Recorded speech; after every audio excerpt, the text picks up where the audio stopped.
और हमारे बीच में पवित्र आत्मा परमेश्वर आप हमारे बीच में हैं। वचन देहधारी बल्कि हमारे बीच में आज इस कलिसिया में हम आज खड़े हैं। ये केवल आपकी कृपा है, आपकी योजना है। और इस परमेश्वर इंटीरियर प्लेस में, इस जंगल के छोटे से गांव में आपके दास को आपने चुना और ऐसे बहुत सारे दासों को आपने चुना और इन गरीब देहात के अंदर परमेश्वर आपने आपका वचन का बीज बोया। पवित्र आत्मा परमेश्वर आपने इस जंगल में उद्धार का मार्ग खोला और परमेश्वर इन वचन को आपने आपके स्वर्ग के परमेश्वर सिटीजन वहाँ के इन को आपने बनाया। इसमें आपको धन्यवाद देता हूँ। खुदा आप हमसे बात कीजिए।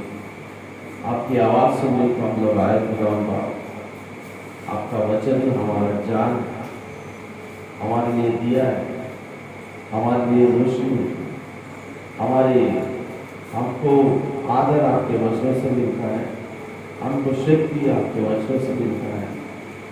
हमको परमेश्वर हम हमारे जीवन के लिए रोज हमको जो शक्ति चाहिए, जो जीने के लिए बल चाहिए, केवल वो आपसे मिलता है। पवित्र आत्मा परमेश्वर आप हम सबसे बात कीजिए। यहाँ आए हुए हर आत्मा से आप बात कीजिए। उनके हृदय में आज आपका वचन का बीज बोइए ताकि वो फलवंत हो सके और अनेक लोगों को तेरे इस वचन को बांट सके। ऐसा होता है। हम सबको तेरे हाथ में सौंपते हुए ये छोटी सी विनती हमारे मुझे हमारे रक्षक यीशु मसीह के नाम से मांगता हूँ। आमीन आमीन। हालेलुया बोले हालेलुया। कैसे हो आप सब लोग? बढ़िया, एकदम खुश। चलो वेरी गुड, बहुत अच्छा लगा आपकी आराधना, आपकी स्तुति। म्यूजिशियंस, डांस प्लेयर और कीबोर्ड प्लेयर और हमारे बच्चे बहुत बढ़िया गाने गाए, बहुत कुछ स्तुति आराधना की। इन सब के लिए मैं आपको तहे दिल से मैं आपको धन्यवाद देता हूँ और प्रभु करे आप सभी को आपके आपको इसके नूर से उसके बरकत से करें। हालेलुया, प्रभु की महिमा हो। और मैं विशेषकर मेरे खुदा को आपको पहला धन्यवाद देता हूँ। इस अंदर में मैं बहुत साल पहले कोशिश करता सोचता था, प्रेयर करके था खुदा का कि अंदर में मुझको जाना है, मैं कैसे जाऊँ। हम लोग जैसे चरना और वो जो प्रांत है जंगल के करीब करीब उस एरियाज में आते हैं और उनकी सेवा करके जाते हैं। और आदिलाबाद और उधर रायलसीमा हमारे आंध्र प्रदेश वो एरिया में और महाराष्ट्र के एरिया में, गुजरात के एरिया में, ऐसे बहुत जगह परमेश्वर कर्नाटका में उसकी सेवकाई के लिए हमको परमेश्वर काम में हमको खड़ा करके वो अपने काम करवा रहे। तो इस अंदर आने के लिए बहुत प्रेर करता था, मैं पूछता था। तो परमेश्वर ने हमारे भाई मुकेश के द्वारा इस एरिया में आने के लिए मुझको प्रभु ने द्वार खोला। इसलिए मैं सर्वप्रथम मुकेश भाई को मैं तहे दिल से शुक्रिया अदा करता हूँ। प्रभु करे आपके काम को, आपके घराने को आशीषित करें। हालेलुया। और हमारे प्रिय हमारे भाई पास्टर साहब प्रेमराज साहब को हमारे तहे दिल से हम शुक्रिया अदा करते हैं, हम उनको धन्यवाद देते हैं। विशेषकर हमारे पास्टरों को मैं जितना खाता है मगर यहाँ निकला बहुत खा रहा हूँ। अगर मैं ऐसे खाते रहकर घर जाने को हमारे पास ऊपर नहीं पैसा देगी, है ना। थोड़े खा रहा हूँ, सो रहा हूँ, प्रभु की महिमा में बहुत अच्छी पास्टर और पास्टर का फैमिली इस जगह में उन्होंने जो सेवकाई कर रहे हैं उनकी सेवकाई के लिए और आप सबके लिए मंडली के लिए मैं खुदावंद बाप को मेरे तहे दिल से मैं शुक्रिया अदा करता हूँ, उनकी स्तुति आराधना करता हूँ, महिमा करता हूँ और मैं मेरे दिल से प्रभु को प्रेयर करता हूँ, प्रार्थना करता हूँ कि ये कलीसिया यही नहीं इस इर्द गिर्द हर जगह में इस कलीसिया के जो है ना क्या बोलते डालना, हाँ ये स्प्रेड होना चाहिए। हालेलुया, हाँ डंगारिया जो बोलते हैं ना, झाड़ की डंगारिया, ठीक है, तो ये सब चारों तरफ फैल जाए और प्रभु करे कि ये कलीसिया के द्वारा बहुत सारे अद्भुत और आश्चर्य कार्य इस जंगल में प्रभु करे। हालेलुया, महिमा हो। तो मैं आपके सम्मुख में कुछ बातें लेके आने की प्रभु की तरफ से जो मुझको मिला, मैं आपको उस वचनों को बताने के लिए प्रभु ने मुझको यहाँ खड़ा किया। मैं यहाँ बैठ के बहुत प्रभु से मैं झगड़ रहा हूँ कि प्रभु, मैं घर से आते वक्त एक वचन बताने को मैं आ रहा था, तो प्रभु यहाँ बैठने के बाद परमेश्वर मेरे से बोल रहा है कि आप वो नहीं ये बताओ। मैं अपने आप में दोनों आप लोग स्तुति आराधना करते हैं, मैं प्रभु से झगड़ रहा हूँ यहाँ बैठ कर मैं बताऊँगा मैं क्या बताऊँ, क्योंकि मेरे कहने से कुछ नहीं होता। मैं तो इंसान है ना, मुझको भी भूख लगता, मुझको भी कष्ट है, मुझको भी रोना आता, मुझको भी तकलीफ है ना, मैं भी थक जाता हूँ। हाँ, तो मेरे कहने से कुछ नहीं होता, आपके कहने से आपकी एक आवाज़ हमारी जिंदगी को बदल देता है। हालेलुया, हमारी सोच को बदल देता है, हमारे परिस्थितियों को बदल देता है। आपका वचन हमको बताइए। तो प्रभु एफिसियों के कार्य इसके 6वां अध्याय की प्रभु ने मेरा मन को लेके गया, मेरे मन को उधर फिराया। एफिसियों की किताब में 6वें अध्याय में प्रभु का वचन यूँ कहता है कि हिंदी में आप 5वां अध्याय के उसके 15वां वचन आप कोई मेरे लिए हिंदी में पढ़े। एफिसियों की किताब उसका 5वां अध्याय 15वां वचन। इसलिए ध्यान से देखो हाँ, कि कैसी चाल चलते हो। हाँ, निर्बुद्धियों के समान नहीं पर बुद्धिमानों के समान चलो। हाँ, अवसर को बहुमूल्य समझो, हाँ, क्योंकि दिन बुरे हैं। बस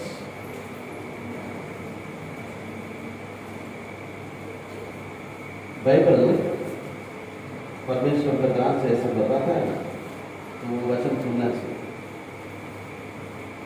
इसका मतलब आपके तरफ से वचन नहीं खुल रहा, इसका मतलब आप वचन का ध्यान नहीं करते, आप बाइबल नहीं पढ़ते, है ना। सो देव स्तोत्र थोड़ा बहुत मैं तेलुगु बोल सकता हूँ, समझ में आएगा। बाइबल का वचन बोलता है कि भजन संहिता आपको मालूम है, दिवारात्रमुलु ध्यानिंचुवाडु धन्युडु, ऐसा लिखा है। पढ़ेंगे एक बार वो वचन। ये वचन तो सबको आना चाहिए। मालूम है कौन सा वचन है? యెహోవా నా కాపరి, నాకు దేనికి కలగదు, పచ్చిక చోటు ఆయన పంట చేయించున్నాడు, శాంతి కలగదు నన్ను నడిపించుచున్నాడు। मालूम है कि हालेलुया नहीं मालूम। हिंदी में मेरे पास कोई मेरे हिंदी बात देगा या मैं अपने मोबाइल से, ये मोबाइल में आप ढूंढ रहा है, मैं करने की कोशिश की है। कोई हिंदी बात करके देगा? हिंदी बात प्लीज हिंदी बात है आपके पास, किसी के पास? आप तो वैसे भी नहीं पढ़ रहे, मैं पढ़ता हूँ। हालेलुया। भजन संहिता पहला अध्याय है ना, पहला भजन संहिता क्या लिखा है? पास्टर साहब नहीं पढ़ेंगे, अभी आप पढ़ेंगे। भजन संहिता पता है कहाँ है भजन संहिता? हाँ हाँ, तो पढ़िए। क्या है वो? धन्य है पुरुष जो दुष्टों की युक्ति पर नहीं चलता और ना पापियों के मार्ग में। पास्टर आप मत पढ़िए, ये बच्चों में से पढ़िए। हाँ जो दुष्टों की युक्ति पर नहीं चलता कौन पढ़ रहा है ये? कौन पढ़ रहा है? आप बताइए। हाँ वेरी गुड, पढ़ो सिस्टर। हाँ और ना पापियों के मार्ग में खड़ा होता हाँ और ना कट्टा करने वालों की मंडली में बैठता है, हाँ। परंतु वह तो यहोवा की व्यवस्था से प्रसन्न रहता और उसकी व्यवस्था पर रात दिन ध्यान करता रहता है। Very important. हालेलुया, बोलिए हालेलुया। इसको मैंने तेलुगु में, जैसा ये बच्ची का उम्र है ना, मैं वो टाइम में पढ़ा था, मैं बैहाट किया इसको, कंठस्थ बोलते ना, है ना। क्या लिखा है कि दुष्टुల ఆలోచన చొప్పున నడవక, పాపుల మార్గంలో నిలవక, అపహాసములు కూర్చున్న చోట కూర్చుండక, యెహోవా ధర్మశాస్త్రమునందు ఆనందించుచు దివారాత్రములు దానిని ధ్యానించువాడు ధన్యుడు।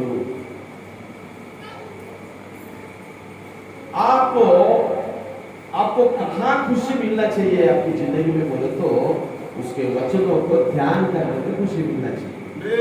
Hallelujah, hallelujah. आप कितने भी गाने गाओ और आप कितना भी कुछ करो, जब तक आप प्रभु के वचनों को ध्यान नहीं करोगे, जब तक आप वचनों में खुशी नहीं होगा आपकी जिंदगी में, तब तक आप धन्य नहीं बनेंगे। मेरा बात आपको समझ में आ रहा है? समझ में आ रहा है?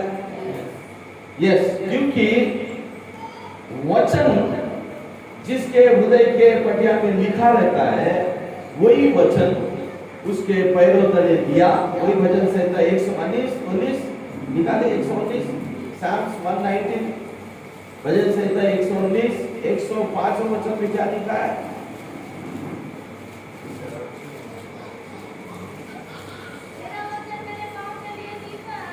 तेरा वचन मेरे पाँव के लिए दीपक और मेरे मार्ग के लिए क्या है?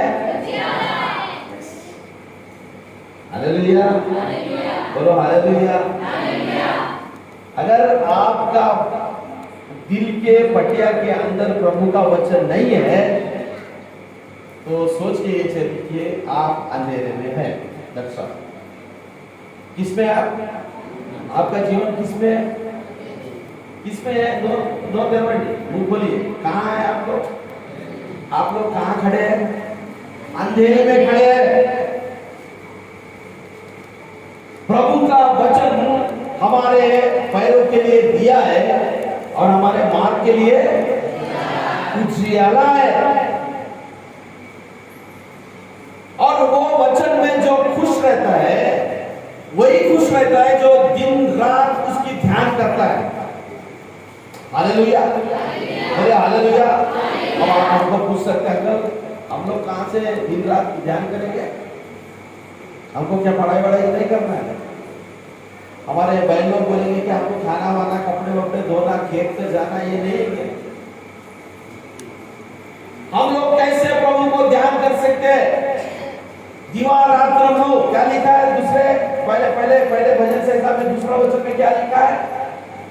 ओ पढ़िए क्या लिखा है। मैं फिर से मेरे पास खुला है मगर आपसे पढ़ाना चाहता हूँ। क्या लिखा है? परंतु वह तो यहोवा के व्यवस्था से प्रसन्न रहता और उसकी व्यवस्था पर रात दिन ध्यान करता रहता है। उसकी व्यवस्था पे वो ध्यान करता है और वो धन्य है वो इंसान जो उसकी व्यवस्था की दिन रात ध्यान करता है। अब दिन रात हम लोग कैसे ध्यान करेंगे भैया? सोचने वाली बात है ना। क्या भाई मैं गलत तो नहीं बोल रहा हूँ? तो भाई हम लोग पास्टर साहब आप तो बोल रहे हैं दिन रात हम लोग ध्यान करेंगे, तो हम लोग काम कहाँ करेंगे? बाल बच्चे को कैसे पालेंगे? उनको खाना कैसे खिलाएंगे? हम खेती कैसे करेंगे? मैं क्या बोल रहा हूँ, आप लोग काम करते हुए, आप खेती में काम करते हुए, या आप पढ़ाई करते वक्त, आप सोते वक्त, आप चलते वक्त प्रभु की ध्यान कर सकते। Hallelujah, hallelujah. आपको एक बात मैं बताना चाहता हूँ, रेगिस्तान कितने जने देखे? कोई किसने देखा रेगिस्तान? रेगिस्तान हमारे देश में कहाँ रहता है? राजस्थान में रहता है ना? तो मैं वो एरिया गया था, तो इस रेत में हम लोग एक 10 से 20 कदम नहीं डाल सकता इंसान, क्योंकि हमारे कदम क्या होता है, रेत के अंदर घुस जाता है। क्या होता है? आप जिधर देखो उधर पूरा रेत ही रेत रहता है वहां। हम लोग को कैसा यहाँ हमारी बढ़िया जमीन दिख रहा है, हरी भरी दिख रहा है ना, खेती खलियान, बढ़िया जंगल, हवा, ये सब दिख रहा है। रेगिस्तान में बहुत सा ऐसा जगह है जो पूरा रेत से भरा रहता है। अब कितना भी खोदो, 100 फीट ने, 200 फीट ने, 1000 फीट भी खोदो, आपको रेत ही मिलता है, क्योंकि वो जमीन को खुदा ने क्या किया, रेत में ही बनाया। हालेलुया। अब उस रेत में बहुत सारे लोग रेत के अंदर रास्ता भी नहीं बना सकते। रेत के अंदर हमको ऑटो नहीं मिलेगा गांव को जाने के लिए। अब रेत में उस रेगिस्तान के अंदर सफर करना पड़ता है। अब रेगिस्तान के अंदर सफर करने के लिए मान के चलो यहां से उस रास्ते के उस पार, मान के चलो यहां से एक 10 किलोमीटर पे गांव है, ठीक है।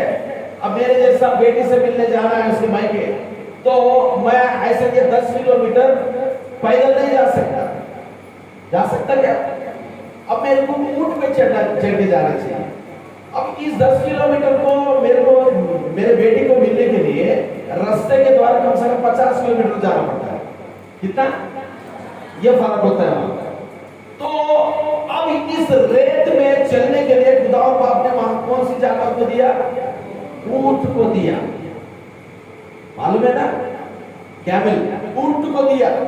अब ये ऊंट का पैर जो है ना हमारे जैसे नहीं रहता। आप देखें कभी ऊंट का बहुत छोटा रहता है उसका पैर, है ना, और उसकी उंगलियां जो है ना ऐसे मोड़ के रहता है, ताकि वो रेत के अंदर, अगर हमारा पैर ऐसा है तो पूरा डर जाएगा, उसके अंदर घुस जाएगा। मगर ऊंट का पैर ऐसा होता है कि वो रेत को पीछे ढकेलते हुए आगे जाता है। हालेलुया, बोलिए हालेलुया। अब देखिए, अब ये ऊंट पे आदमी बैठ के, अपने बीवी बच्चे सब बैठ के, वो 3 से 4 लोगों को लेके जाता है ऊंट। अब ऊंट जो 100 किलोमीटर जब जाना है उसको, तो ऊंट को प्यास लगता है कि नहीं? ऊंट को भूख लगता है ना। अब खुदा बाप ने उसके अंदर ऐसी उसकी शरीर को बनाया, हमारे पेट के अंदर एक हथेली आ जाती है। जैसे हम लोग खाना खाए, हथेली के द्वारा किडनी के पास जाता है, वह फिल्टर होता है, फिर वो सब कुछ आपको मालूम है, लीवर अपना काम करता है, किडनी अपना काम करता है। मगर हमको एक ही थैली रहता है। जैसे मुर्गी काटेंगे तो एक ही थैली रहता है, बकरा काटे तो आपको मालूम है एक थैली रहता है, गाय काटे तो उसको भी एक ही थैली रहता है। और ऊंट को जब आप काटोगे, ऊंट के अंदर 3 थैली रहते हैं। कितना रहता है? 3। ऊंट क्या करेगा, जब उसको 100 किलोमीटर उसको जाना है सफर, तो पहले एक थैली के अंदर पूरा पानी भर लेता है। हालेलुया, बढ़िया, हालेलुया। और दूसरा एक थैली रहता है, उसके अंदर क्या कर लेता है वो? भोजन मीन्स पत्ते, उसको जो भी पसंद पत्ते है उसको पूरा भर लेता है। ये थैली बोले तो बारी में नहीं रहता है, बाहर में उसके पेट के अंदर रहता है। हालेलुया। और ऊंट का जो जीव है ना, नालिका है ना, ये टंग जो है ना, वो जितना बाहर निकालती है ना, उससे भी ज्यादा उसका जुबान जो है, उसका जो जीव है ना, वो अंदर जाता है। हालेलुया। अब जब वो निकलती है सफर करने के लिए, उसके ऊपर बोझ रहता है ना, बोझ इंसान बैठता है। अब वो सफर कर रहा है धूप में, और कहाँ सफर कर रहा है? जमीन पे नहीं, किसमें कर रहा है? रेत पे कर रहा है। और रेत पे सफर करते करते जा रहा है।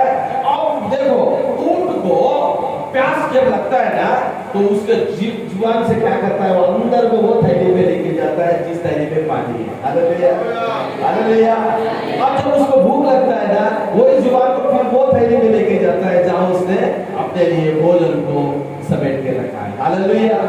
अब वो चलता है, अपना काम कर रहा है, चल रहा है धूप में और चल रहा है रेत में, और उसका सफर है, आगे जाना है। मगर उसको जब भूख लगता है, उसको जब प्यास लगता है, उसके पेट के अंदर वो जो भोजन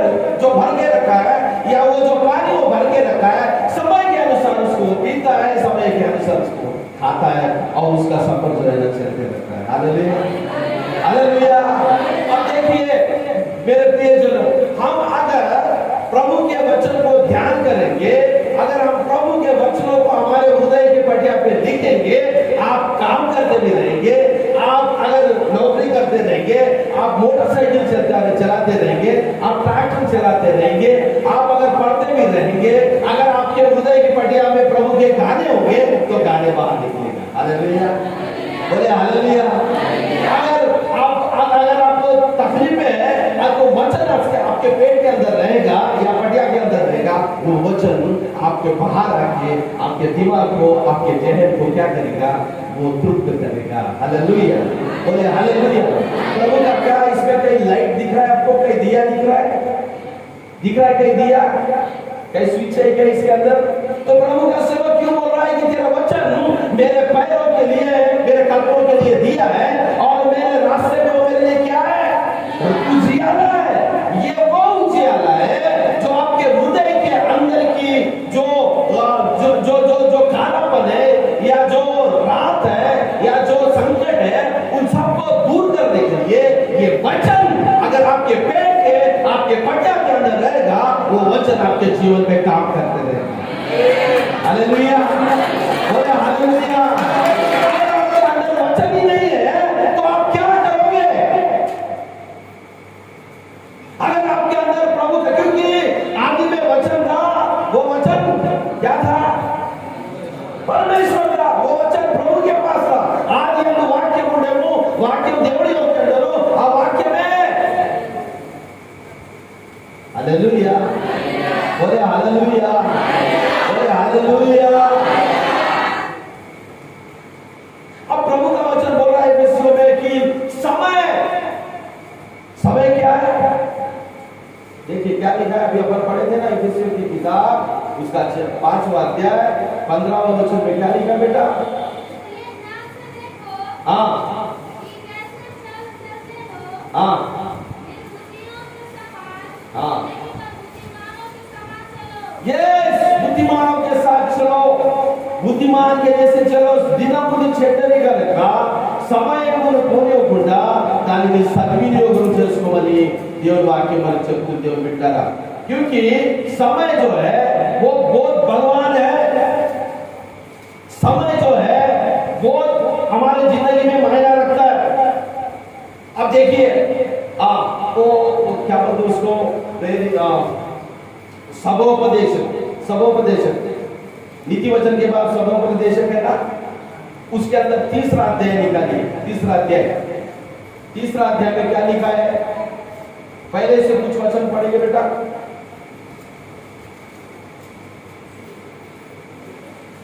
हाँ, हर एक बात का, इसका मतलब आप लोग सदैव भी बाइबल घर में नहीं पढ़ते।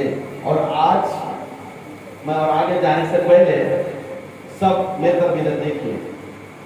आज मेरे साथ प्रभु हमारे बीच में परमेश्वर है ना, जहां उसके नाम से एक या दो या तीन जहां मिलते, वहां कौन रहता है?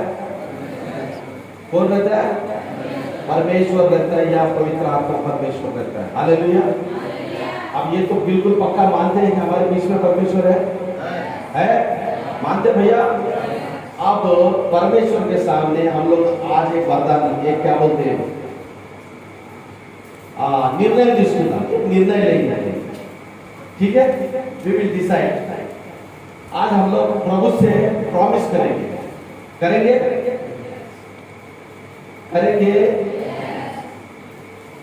कितने लोग प्रॉमिस करने के लिए तैयार है? हाथ उठाइए। देखो भैया, हाथ तो उठा रहे मगर आपका हाथ खुदा और बाप पकड़ रहे। ठीक है, हाथ उठा के रखिए, हाथ उठा के रखिए। इसमें कितने पढ़े लिखे हैं जो पढ़ सकते हैं? हिंदी या तेलुगु, जो भी भाषा है पढ़ सकते, कितने लोग हैं? ठीक है, आज मेरे साथ आप बोलिए, परमेश्वर, पवित्र आत्मा परमेश्वर आपके समूह और हमारे सामने जो खड़े पास्टर के समूह, आज से हम लोग ये निर्णय लेते हैं, हम रोज सुबह उठते ही, रात को सोते वक्त रोज 2 से 3 अध्याय बाइबल से हम पढ़ेंगे। आज आपके साथ हम ये वाचा करते हैं। अब मेरा काम हो गया, अब प्रभु आपका काम करेगा। हालेलुया। अगर नहीं पढ़ेंगे तो अब वो मैं जानू मेरा खुदा जाने। हालेलुया, बोलिए हालेलुया। अब मैं आपको बताना चाहता हूं कि समय हमारे जीवन में कितनी मायना रखता है। सबोपदेश तीसरा अध्याय निकाला किसने? तीसरा अध्याय पहले से 3-4 वचन पढ़ोगे। हर एक बात का एक अवसर और प्रत्येक काम का जो आकाश के नीचे होता है एक समय है। एक समय है। हेलो, जन्म का समय, जन्म का समय है, मरण का भी समय, मरण का भी समय है, रोने का समय, रोने का समय है, बोए हुए को उखाड़ने का भी समय है, गैस बो के काटने का भी समय है। हर चीज के लिए एक समय है। हालेलुया, है कि नहीं? समय पैदा होने के लिए समय है कि नहीं? अगर समझ लो प्रेग्नेंट है कोई लड़की, ठीक है, तो 9 महीना उसके अंदर पेट पे शिशु को रखना है कि नहीं? नहीं, मैं 9 महीने नहीं रखूंगी, मैं जल्दी मेरे बच्चे को मेरे को देखना है करके 2, 3, 4, 5, 6 महीने में निकाल सकते बात? निकाल सकते? No, there is a time. आपको आपके गर्भ के अंदर पलने वाला शिशु को देखना है तो उसके लिए आपको 9 महीना या 7वां महीना या 9 महीना तक आपको इंतजार करना पड़ेगा। This is the God decided time. ये प्रभु का निर्णय है कि नहीं? हालेलुया। होना करना नहीं लगा सपोर्ट करना। आपको बच्चों को देखना है तो हर स्त्री को, गर्भवती स्त्री को 9 महीने उसको इंतजार करना पड़ेगा। यानी हमको पैदा करने के लिए हमारे माँ के पास समय रहता है। There is a time. और जैसा बच्चा पैदा हो गया अब तुरंत माँ बोलेगी नहीं, अभी ये तुरंत दूसरे तीसरे दिन भागना चाहिए। अगर माँ सोचेगी पैदा होने के बाद दूसरे तीसरे दिन उसके पैदा होते ही मेरा बच्चा दौड़ में देखूंगी बोले तो होगा बच्चा? नहीं होगा, क्योंकि उसको दौड़ने के लिए वो एक समय है, उसको चलने के लिए एक समय है, उसको दूध पीने का एक समय है, उसके बाद तो उसको खाना खाने के लिए एक समय है, दुनिया में जाके पढ़ने के लिए उसको समय है, कॉलेज करने के लिए एक समय है, नौकरी करने के लिए एक समय है, शादी करने के लिए एक समय है, बच्चा पैदा करने के लिए एक समय है, और बच्चे पैदा को बड़ा करने के लिए एक समय है, और उनकी शादी करने का एक समय है, और दादा नाना दादा होने के लिए एक समय है, और बुढ़ापे में मरने के लिए भी एक समय है कि नहीं? है कि नहीं? प्रभु का वचन बोलता है कि इस दुनिया में इंसान के लिए हर चीज के लिए एक समय है, क्योंकि समय बहुमूल्य है। Time is very precious. समय చాలా इंपॉर्टेंट, समय చాలా विలువైనది। ఎందుకంటే प्रभु का वचन क्या बोल रहा है कि दिन जो है ना, आज जो हम लोग जो दिन में जी रहे ये बहुत भयंकर दिन है। कौन से दिन है? हम लोग जो दिन में हम लोग जी रहे ना, कौन से दिन में? वैसे कि इसमें क्या लिखा है? कौन सा समय है? कि इसलिए ध्यान से देखो कि कैसे चाल चलते हो, निर्बुद्धियों के समान नहीं पर बुद्धिमान के समान चलो, अवसर को बहुमूल्य समझो। द टाइम इज वेरी बहुमूल्य मेरे भाइयों बहनों बच्चों। अगर देखो समय के साथ क्या फर्क होता है मैं आपको बताता हूं। समय के साथ इंसान जो है ना, अभी मैं 50 पार हो गया, ठीक है, बीच में क्या हो गया कि हमारे घर में ऐसा सेल्फ रहता है ना घर में, तो मैं क्या सीढ़ी के बदौलत मैंने सेल्फ चढ़ा, ठीक है। अब मेरे मिसेस ने क्या किया कि वो सेल्फ उसने खींच लिया, दूसरा कुछ काम कर रहे, वो चढ़ के कुछ कर दे। अब मैं कोशिश कर रहा है कि वो सेल्फ से नीचे उतरने के लिए। आप यकीन मानो आधा घंटा हो गया उतर नहीं आ रहा, आधा घंटा हो रहा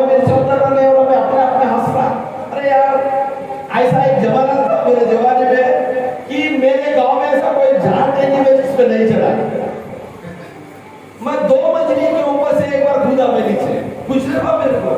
आम तोड़ने गया वो ऊपर से हमारी नानी बोली माउंट के देवरा अंदर। मैंने क्या किया, नजदीक का आम मिलना तोड़ना चाहिए ना, मैं 1.5 साल ऊपर चला गया और वहां से जंगली निकला सीधा नीचे गिरा। मेरे आजू बाजू वाले मर गया क्या गया, मैं कहां पर मैं गया बड़े। मेरे को सब दिन याद है मेरी मिसेज मेरे को बचपन से, हमारे अक्का की लड़की है तो मेरे बचपन से, और मेरे को दूर से आता बूढ़ा हो गया क्या बोलते, मेरे मिसेज बूढ़ा हो गया बोले तो वो सेल्फ से नीचे उतरने नहीं हो रहा थे। बोले क्या कर उम्र के लिए देयर वाज ए टाइम, एक जो टाइम था मैं उतरता चढ़ता था दौड़ता था, अब नहीं हो रहा मेरे से। समय के अनुसार क्या होता है बच्चा, आपके शरीर के अंदर का जो है ना शक्ति कम होता है। సమయంతో పాటు నీదే తగ్గిపోద్ది, నీ వయసు తగ్గిపోద్ది। సమయంతో పాటు నీకేమైపోద్ది, నీ బలం తగ్గిపోద్ది। अभी इसके बिना मैं पढ़ने पा रहा हूं, मेरे पहले शरीर को इस चश्मे की जरूरत नहीं थी। अब मेरा शरीर मेरे को क्या बोल रहा है कि भैया तू थक रहा है। समय वेरी इंपॉर्टेंट। ये समय मैं 1-2 घंटा फुटबॉल खेलता था, मैं फुटबॉल प्लेयर, मगर आज मैं फुटबॉल नहीं खेल सकता। क्यों?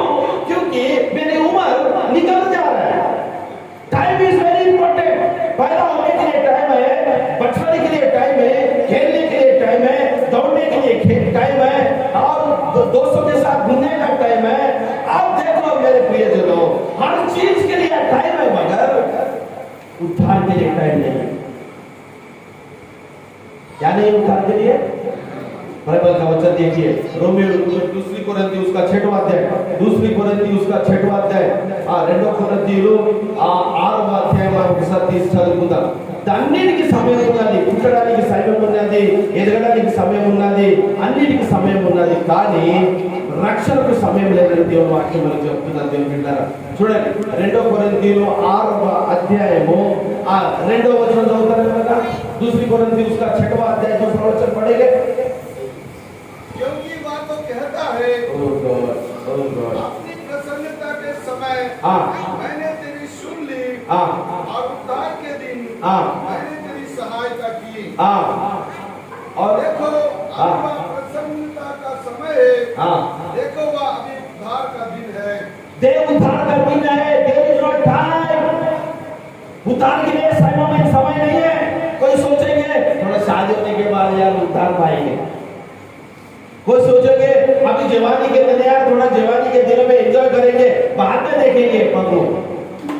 बपतिस्मा लेने की बात बोलेंगे, अरे पास्टर साहब अभी ये उम्र थोड़ी ना बपतिस्मा लेंगे। अरे अभी तो हमको खेलने कूदने के टाइम है, हमको थोड़ा दोस्तों के साथ घूमने का टाइम है, हम लोग थोड़ा दोस्तों के साथ बियर पीने का टाइम है, थोड़ा पिक्चर देख के व्यभिचार करने का टाइम है, अभी थोड़ा दोस्तों के साथ लड़ाई झगड़े करने का टाइम है। No, there is no time for silence. आपको पैदा होने के लिए टाइम है, आपके बचपन के लिए टाइम है, आपको दौड़ने के लिए टाइम है, आपके बुढ़ापे के लिए टाइम है, आपके जवानी के लिए टाइम है, मगर देयर इज नो टाइम। कोई टाइम ऐसा प्रेजेंट नहीं है कि आपको उद्धार मिले। हालेलुया, खत्म, हालेलुया। नेड़े रक्षण दिनमो तेलुगु में लिखा है, टुडे इज सैल्वेशन टाइम। आज का दिन आपका सैल्वेशन का टाइम है। आज अगर आप उद्धार को नहीं पाओगे, आज का समय फिर से आपको मिलेगा, there is no guarantee. Hallelujah, बोले हालेलुया। समय हमारे जीवन में बहुत मायना रखता है। आपको क्या लगता है प्रभु की पैदाइश का भी टाइम था? देखो द टाइम। गलतियों की किताब उसका 4वां अध्याय 14वां वचन कोई पढ़ेगा? हाँ, हम तो अंततः पढ़िए ओपन द बाइबल। गलतियों की किताब उसका 4वां अध्याय 14वां वचन कोई पढ़ेगा? पास्टर साहब तो पढ़ ही रहे, मगर यहाँ कौन पढ़ रहा है? जवान लड़की, आई एम एक्सपेक्टिंग ये जो जवान लड़कियां इन लोग बाइबल पढ़ना चाहिए। ये आपका टाइम है। अगर ये टाइम निकल जाएगा तो प्रभु का वचन आप लोग अगर वचन पढ़ ही नहीं है तो आपके पटिया पे कहां से वचन रहेगा? हेलो, रहेगा? आप पढ़ ही नहीं रहे, ठीक है, बाइबल तो बाजू में छोड़िए। थोड़ा सा आप लोग इस दुनियादारी के हिसाब से अगर आपका टीचर आपके स्कूल में पढ़ाते रहेगा, हेलो ये भाई ना रिसोर्ट वस्तु है ना, इको नहीं, ठीक है। हम लोग को सिंपल अपना वचन समझ में आना चाहिए। ओके, अब यस इट्स गुड। अब देखो, अब लोग अगर एक लेक्चरर आपको टीचर अगर घर में स्कूल में पढ़ा रहा है, बच्चा इधर सुनिए, मेरी तरफ सुनिए, बी केयरफुल, बी सीरियस, प्रभु का वचन सुनिए। अब देखिए, मैं स्टेज के ऊपर ये मैं कार्डबोर्ड के ऊपर मैं मैथ्स आपको सिखा रहा हूँ, ठीक है, गणित आपको सिखा रहा हूँ। मैं जब आपको सिखाता हूँ तो आपका ध्यान किधर रहना चाहिए? किधर रहना चाहिए? वेरी गुड, ये बच्ची God bless you dear, God bless you. आपका ध्यान किधर रहना चाहिए? बोर्ड के ऊपर रहना चाहिए। एट द सेम टाइम आपके बुक के तरफ रहना चाहिए। कहाँ रहना चाहिए? जब मास्टर आपको जहाँ सिखा रहा है वो क्या सिखा रहा है करके आप वही चैप्टर को आपके किताब में ओपन करना चाहिए और बाजू में आपका नोटबुक रखना चाहिए और साथ जो सिखा रहे वो आपके किताब में देखते हुए आपको जहां जहां समझ में आ रहा है उसको आपको आपके नोटबुक में लिखना चाहिए। हालेलुया। जो इसको फॉलो करेगा उसको ट्यूशन की जरूरत नहीं रहेगा, जो इसको फॉलो करेगा उसको किसी की मदद की जरूरत नहीं रहेगा। अगर फिर भी आपको नहीं समझ में आ रहा है तो उसको आप और 10 बार उसको प्रैक्टिस करेंगे और मास्टर को पूछोगे तो वो आपको क्या होगा? पूरी तरह समझ में आएगा। हालेलुया, बोले हालेलुया। और वो जब क्वेश्चन एक को आप एग्जाम के हॉल में वो एक ही क्वेश्चन 50 रूम में लेके आपको देता है कि नहीं? एक ही सब्जेक्ट रहता है ना, सब्जेक्ट तो वही रहता है, लेसन तो एक ही रहता है ना।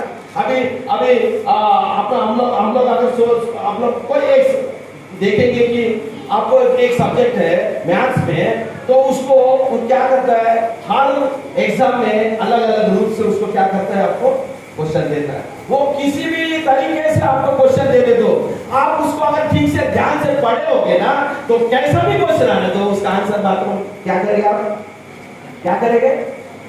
बोलिए, मुंह खोलिए, क्या करेंगे? करेक्ट आंसर आप लिखोगे। हालेलुया। ये कब होगा? उस सब्जेक्ट को आप ध्यान करने से। अगर आप वचन को ध्यान नहीं करोगे, अगर कोई भी आके कोई भी मूर्ख कोई बात पे आपको समझाएगा वही आपको सच लगेगा। क्यों? क्योंकि आपको वचन का ज्ञान नहीं है,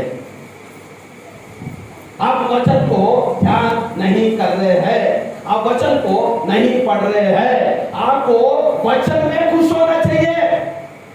धन्य है वो जो प्रभु के वचन को दिन और रात ध्यान करता है। Hallelujah, hallelujah. प्रभु का वचन आपके हृदय में देखिए। और मैं आपको समझाने की कोशिश करता हूं, क्योंकि अभी आपको बीजापुर जाना है, मान के चलो बीजापुर या और कहीं रायपुर जाना है आपको, ठीक है, आओ पहले से बीजापुर जाओगे, बस स्टॉप पे खड़े रहोगे, आपको समझ में आना चाहिए कि कौन सा बस में को चढ़ना है। हालेलुया, बोले hallelujah.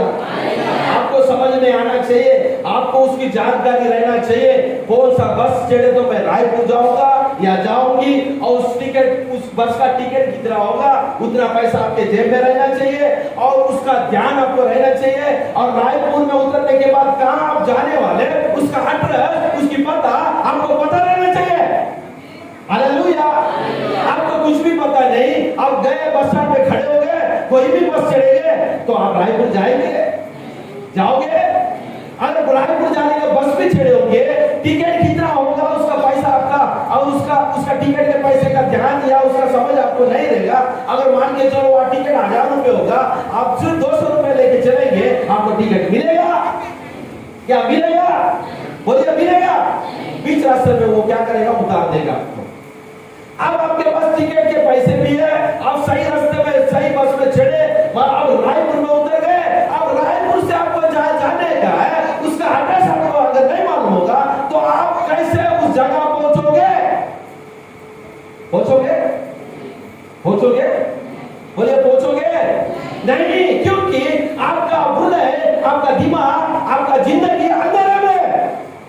You don't know about the word of God, you don't know about the address of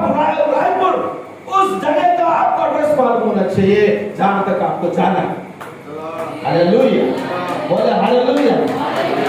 प्रभु का वचन देखिए, समय हमारे जिंदगी में बहुत मायने रखता है बेटा। ये स्पेशल मैं आप लोगों के लिए बोल रहा हूँ। यहाँ जो जवान बैठे ना, आपके पास बहुत समय। हमारा तो अन्ना का हमारा उम्र निकल गया। जो बेचारे पढ़े लिखे नहीं, हमारे लोग उनको छोड़ दो, क्योंकि उन लोग पढ़े लिखे नहीं है, उनको वचन पढ़ नहीं सकते। बस जो प्रभु का दास बताएगा उसको इतना मालूम है कि ये प्रभु का वचन है और मेरा प्रभु यीशु है और मेरा यीशु मुझको उद्धार दिया और वो यीशु मुझे चंगा करेगा, वो यीशु मेरे आंसू को पोंछेगा और एक दिन मैं मर जाऊंगी, ये मर जाऊंगा तो मुझको मेरा यीशु स्वर्ग में लेके जाएगा। ये केवल उसका विश्वास है। हालेलुया, बोले हालेलुया।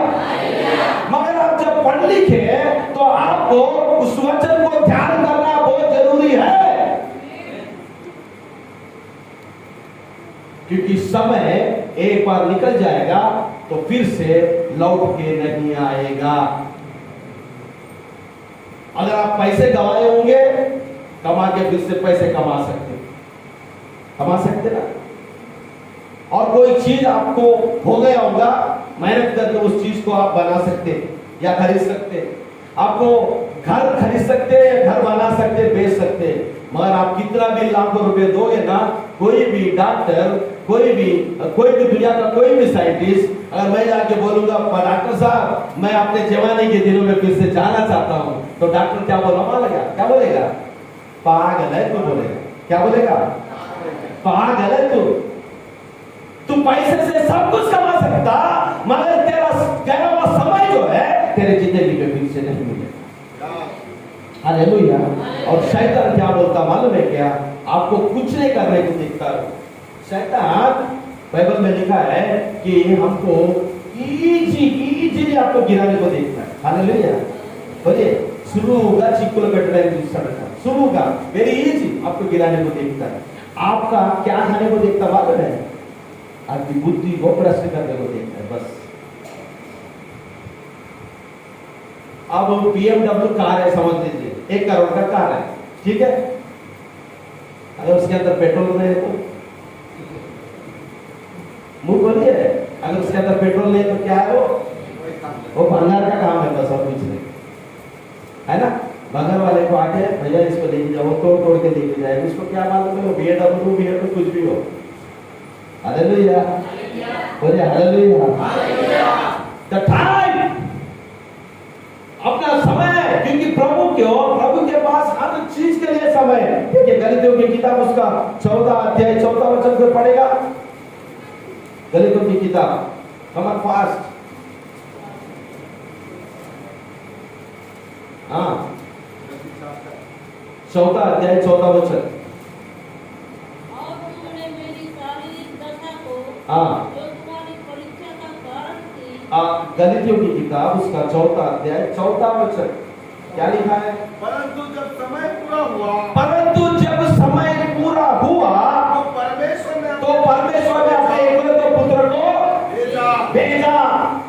तब जब प्रभु का समय पूरा हुआ, प्रभु यीशु मसीह इस दुनिया में आने के लिए भी देयर वाज अ टाइम।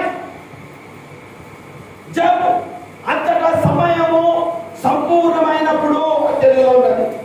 समय जब पूरा हुआ, उस समय पूरा होते ही खुदावंद अपने बेटे हमारे मुझे हमारे उद्धारकर्ता यीशु मसीह को इस जमीन पे भेजा।